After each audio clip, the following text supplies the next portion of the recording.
Hello guys आज म घिरौलाको तरकारी बनाउन गइरहेको छु तर अलिकति डिफ्रेन्ट स्टाइलमा भन्नाले चाहिँ कस्तो भन्दाखेरि चाहिँ म आज घिरौला विथ बफ बनाउन गइरहेको छु जुन चाहिँ तपाईँको एकदमै टेस्टी हुन्छ।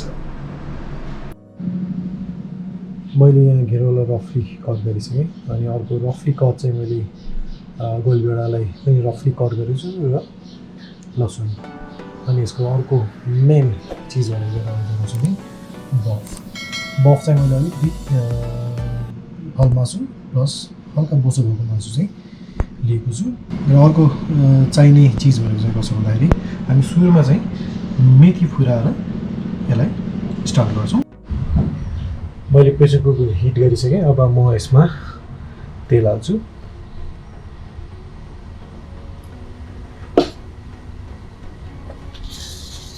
तेल हालिसकेपछि म यसमा थोरै मेथी पुऱ्याउँछु।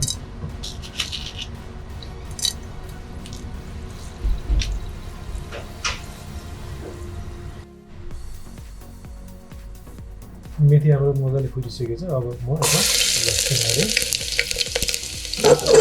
लसुन हालिसकेपछि म यसमा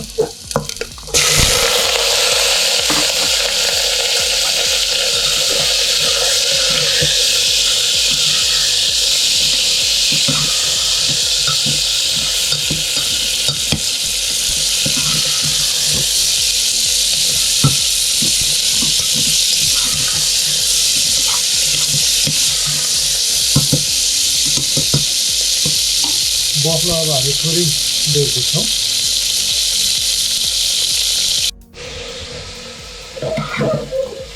बफलाई थोरै बेर दिइसकेपछि अब हामी यसमा हाल्छौँ घिरौला।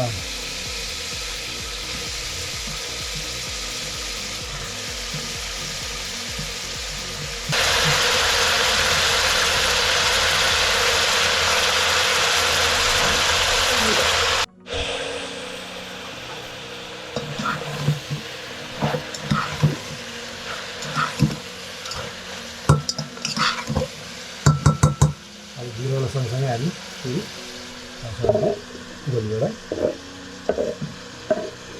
एकदम सिम्पल छ, केही गर्नै पर्दैन। हल्का मासु गिरिसकेपछि घिरौला हाल्नुहोस्, त्यसपछि हाल्नुहोस् गोलभेडा।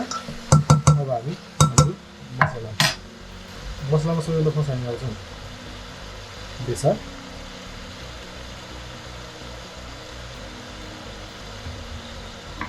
जिरा धनियाँ धुलो, त्यसपछि धुलो खुर्सानी,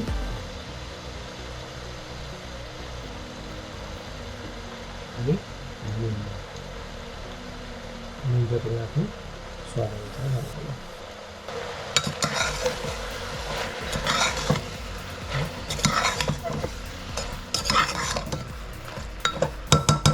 अब यसलाई थोरै मात्रामा पानी हालेर मजाले हामी यसलाई सानो आगोमा सिटी लगाउँछौँ।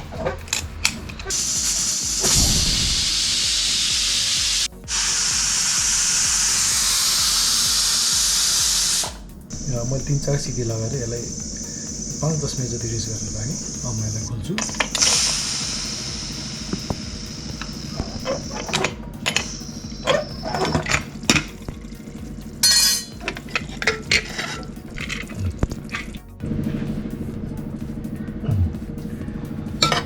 हाम्रो घिरौला मजाले गलिसकेको छ।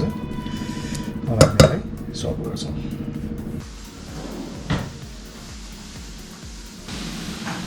हाम्रो घिरौला तरकारी विथ बफ रेडी भयो। यो एकदमै टेस्टी हुन्छ, एकदमै मिठो हुन्छ। यो सुरु भयो। यो चाहिँ मैले हातले नै खाँदैछु।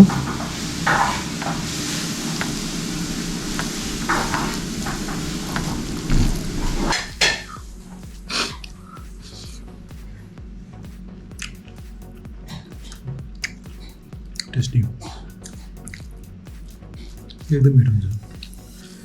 राइससँग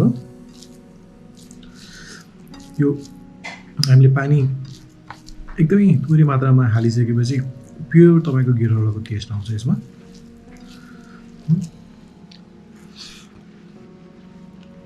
वाउ, मेरो मैले चाहिँ अलिकति गोलभेडाको अचार पनि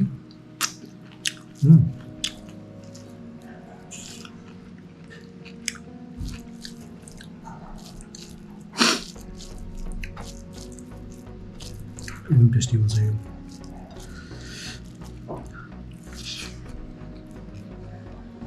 वाउ, मिठो अचार।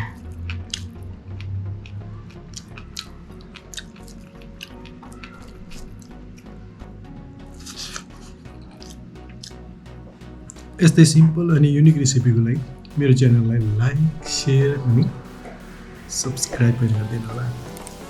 चियर्स।